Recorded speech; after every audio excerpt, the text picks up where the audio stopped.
안녕하세요. 그다음입니다. 오늘은 살인마 할아버지를 둔 손자에 대한 이야기네요. 근데 시계를 곁들인 우리 익명의 번역가님께서 레딧에 맛돌이가 보여서 번역했다고 보내주신 내용이고 약간 현실 판타지 같은 느낌의 내용인데 전개가 아주 흥미진진해서 수정하는 동안에도 시간이 훅훅 갔던 걸로 기억이 나네요. 자, 그럼 이야기 시작해 보도록 하겠습니다.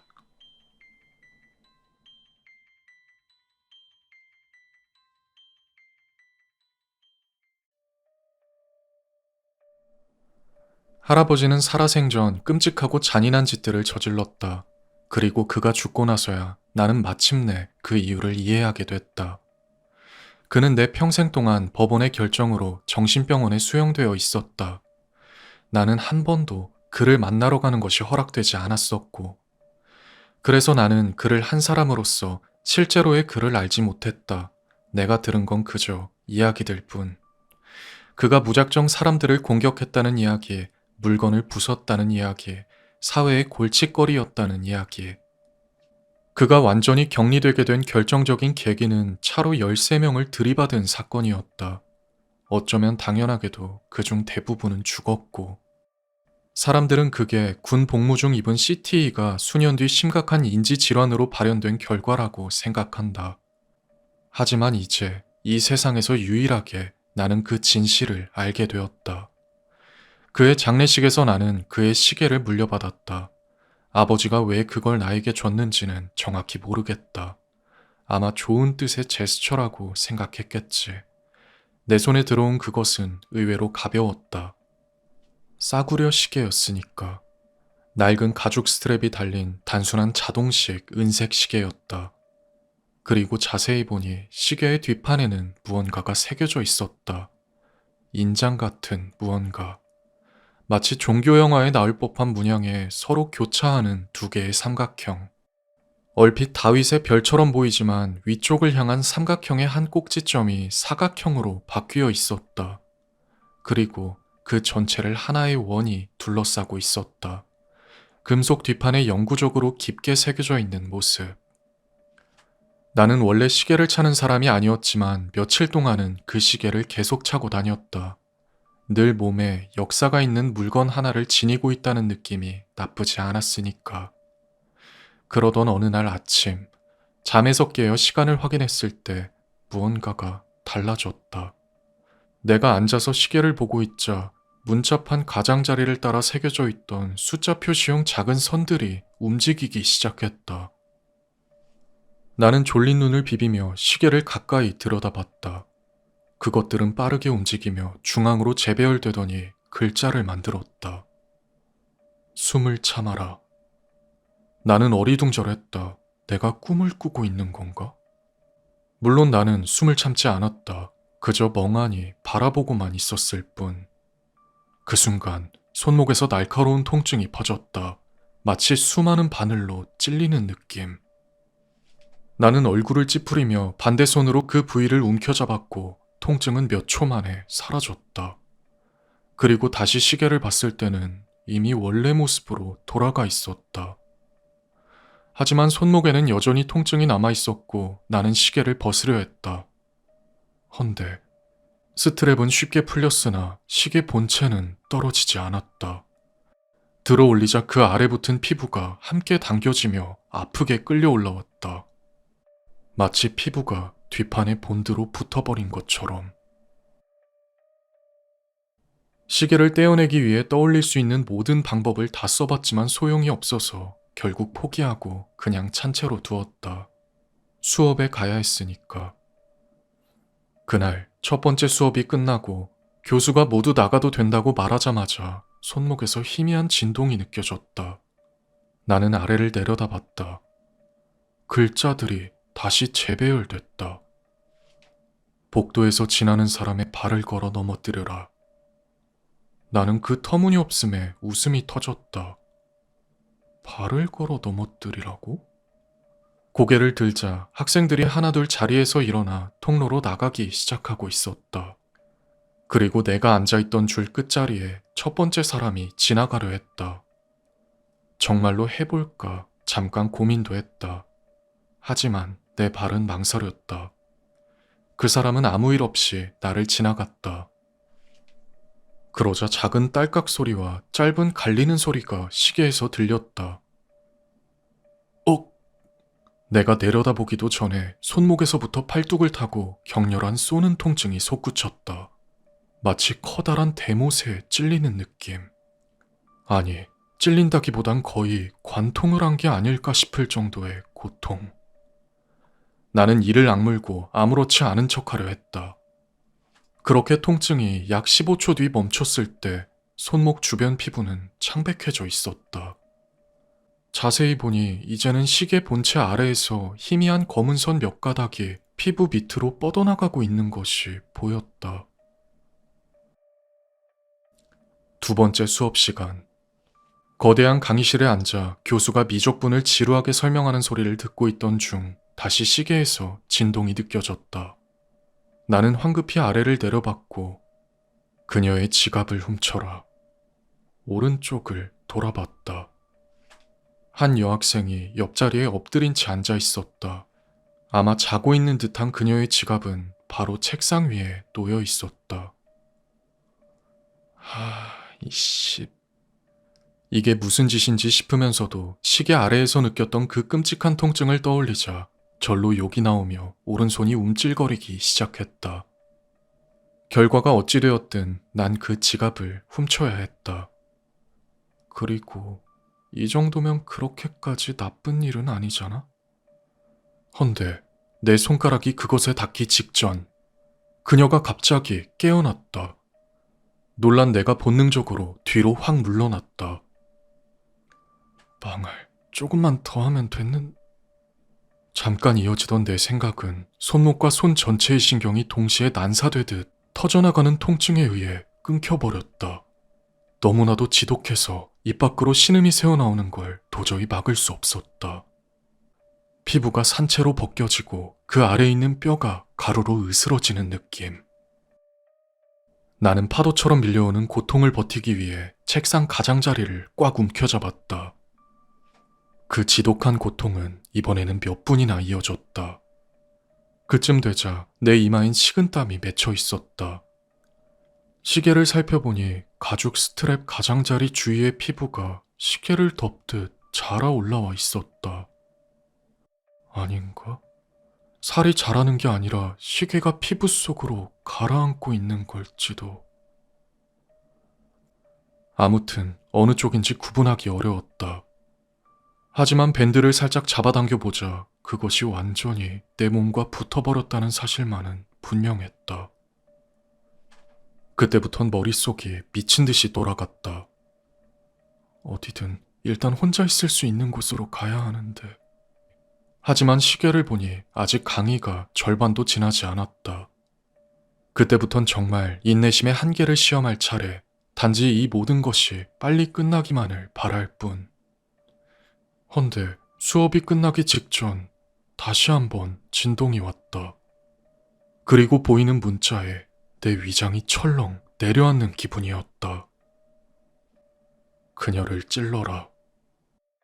그제야 나는 내 오른손이 유독 뾰족한 볼펜을 꽉 쥐고 있다는 사실을 깨달았다. 옆에 앉은 여학생의 왼손은 책상 위에 평평하게 놓여 있었고 내 심장이 미친 듯이 뛰기 시작했다. 따질 시간은 없었다. 이 이상의 고통은 더 버틸 수 없었으니까. 나는 재빨리 방을 빠져나갈 준비를 하며 손을 떨었고 이내 손을 들어 올렸다.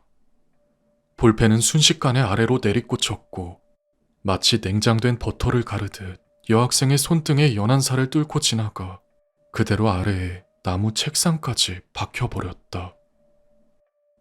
헌데 의외로 나쁘지 않은 감각인데? 이어지는 그녀의 비명과 내 손 위로 떨어진 피가 내가 당장 이곳을 벗어나야 한다는 사실을 알려줬다.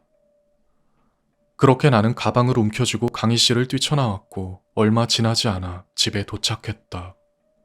그 혼란스러운 와중에 나는 손목의 통증을 거의 느끼지 못했다. 겉보기엔 전과 다를 바가 없었고 끝난 건가? 소름 끼치는 안도감이 밀려왔다. 지금 돌이켜보면 그건 옳은 판단은 아니었던 것 같다. 하지만 그날 저녁 몇 시간 동안 시계가 아무 반응도 보이지 않자 나는 이 상황을 안전하다고 바람직하다고 느꼈다. 그렇게 나는 저녁을 준비하기 시작했다. 냄비의 기름은 끓기 직전 단계로 올라가고 있었고 나는 토마토를 썰고 있었다. 헌데 그때 징, 갑작스런 진동에 몸이 움찔하면서 칼질의 궤도가 어긋났다. 갑작스런 진동에 오른손에 쥔 부엌칼을 더 세게 움켜잡고 얼굴을 찡그리며 시계 문자판을 내려다봤다. 손가락 하나를 잘라라. 소름 끼치는 아드레날린이 척추를 타고 솟구쳤고 나는 선택지를 따져봤다. 그리고 당연히 하고 싶지 않았지만 벌어질 수 있는 결과를 상상해봤다. 떠올린 건 새끼손가락이 하나 없는 내 모습. 안 돼. 이건 너무 손해야. 나는 칼을 도마에 꽂았다. 손가락을 잃는 것보다는 이미 충분히 달라붙은 시계가 조금 더 붙는 편이 낫다고 생각했으니까. 내가 그렇게 생각하며 몸을 굳혔을 때 녹아내린 금속이 피부를 뚫고 혈관 속으로 스며드는 것 같은 끔찍한 느낌. 내 몸을 구성하는 모든 것이 새하얗게 타오르는 통증과 함께 내가 지금까지 겪은 무엇보다도 끔찍한 고통이 뒤따랐다. 그리고 이내 나는 고통 속에 바닥으로 무너져 울음을 터뜨렸다. 그런 와중에도 은색 금속으로 된 시계 본체는 내 피부를 따라 퍼지고 있었다. 자라나고 뿌리 내리고 이윽고 내 팔의 일부가 되어가고 있었다. 기계적인 신음소리와 딸깍거림, 윙윙거림이 귓속에서 울려 퍼졌다. 나는 비명을 질렀다. 그런 내 비명소리를 듣고 룸메이트가 달려나왔고 그는 부엌으로 뛰어나와 무슨 일이냐고 했다. 그가 본 것은 타일 바닥에 웅크린 채 울면서 손목을 붙잡고 있는 나. 나는 일단 날 내버려 두고 나가라고 했다. 하지만 그는 말을 듣지 않았다. 그렇게 30분쯤 지나자 통증은 서서히 가라앉았다. 구급차를 부를게. 하지만 다급히 내가 구급차를 부르지 못하게 하자 그는 약간 이상하다는 듯 날 보았으나 어찌됐건 혼자 둘 수 없다며 곁을 떠나지 않았다. 헌데 뭐야 이게? 꽉 감싸쥐었던 내 팔을 본 그의 얼굴에 공포가 서렸다. 부르르. 그 진동이 느껴졌을 때 이를 조금만 더 세게 악물었더라면 정말 부서졌을지도. 이 와중에도 문자가 떠오르는 개같은 시계를 원망하며 나는 경련하듯 떨리는 괴상하게 변해가는 내 팔을 내려다봤다. 그에게 끓는 기름을 던져라. 나는 망설이지 않았다. 이 미친 상황이 더 진행되게 둘 수는 없었고 당장에 더 나은 해결책이 떠오르지 않았으니까. 나는 내 어깨를 붙잡고 있던 룸메이트의 팔을 밀쳐내고 아무 말 없이 일어섰다. 그리고 격렬하게 끓고 있는 큰 냄비가 있는 곳으로 걸어갔다. 난 일말의 망설임도 없이 오른손으로 손잡이 하나를 붙잡고 그를 향해 냄비를 그 안에 기름을 던졌다. 기름은 김을 내뿜으며 공간을 가로질러 날아갔고 그는 갑작스런 상황에 피할 생각조차 하지 못했다. 끓는 기름은 그의 얼굴, 가슴, 팔, 온몸에 튀었다. 심지어는 옷 속까지. 이어지는 내 심장을 뒤흔드는 비명. 김이 그의 몸 주위로 피어올랐고 피부는 붉게 변했다가 더 짙어졌다가 이내 지글거리며 터지고 갈라지기 시작했다. 공기엔 익은 고기와 머리카락 냄새가 진동했고 그때 할아버지의 모습이 머릿속을 스쳐 지나갔다. 그의 이야기들, 할아버지가 죽인 13명, 강의실과 여학생의 손, 기름을 뒤집어 쓴 채 내 앞바닥에 널브러진 남자. 그럼 앞으로 또 몇 명이나 더? 나는 그제야 알았다. 내가 죽을 때까지 그럴 거라는 걸. 나는 결국 할아버지와 똑같아지겠지. 지잉. 보란듯이 손목이 다시 진동하자 나는 아래를 내려다봤다. 그를 죽여라. 이 미친 새끼가.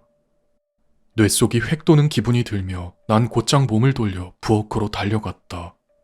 그리고 널브러진 행주를 입에 쑤셔 넣었고 손마디가 하얗게 질릴 만큼 부엌칼을 움켜잡았다.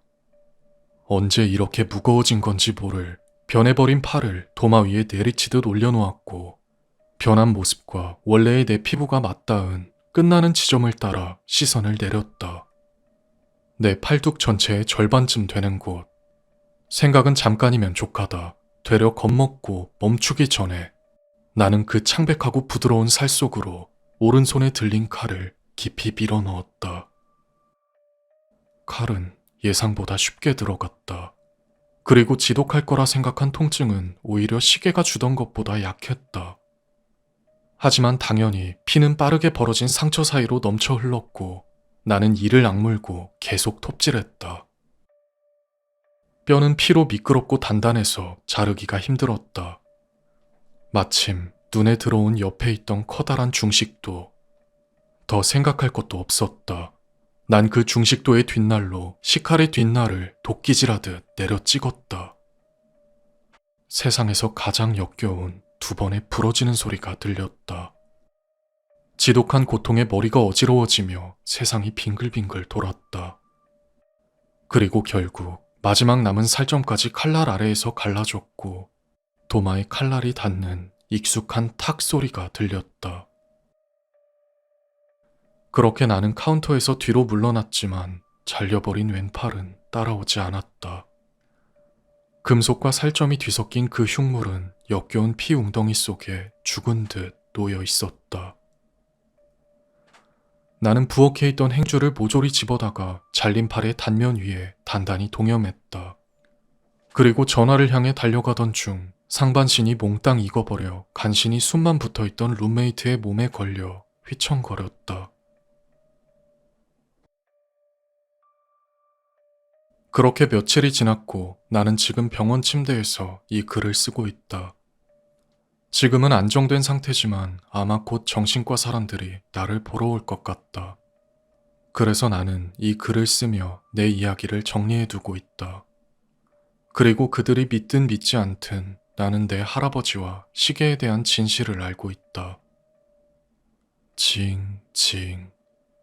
병실의 침대 협탁 위에서 진동을 울리고 있는 저 망할 싸구려 시계는 경찰과 가족에게 아무리 물어봐도 가져온 사람이 없었다. 대체 어떻게 저게 저 위에 있는 건지 내겐 알 방법이 없다. 범죄에 대한 자백이나 억울함보다도 먼저 저 망할 시계를 어떻게 없애야 할지를 생각해야 하는데 왜 자꾸 내 오른손이 제멋대로 협탁 쪽으로 가려는 거지?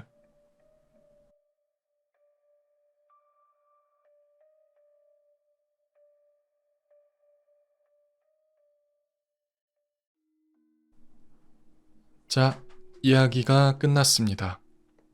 개인적으로 이런 판타지류를 되게 좋아하는 편이라서 이런 것만 모아서 좀 이렇게 모음집을 만들어도 좋을 것 같다는 생각이 들면서도 이게 또 바뀐 정책 때문에 모음집을 만들기가 좀 참 애매하네요.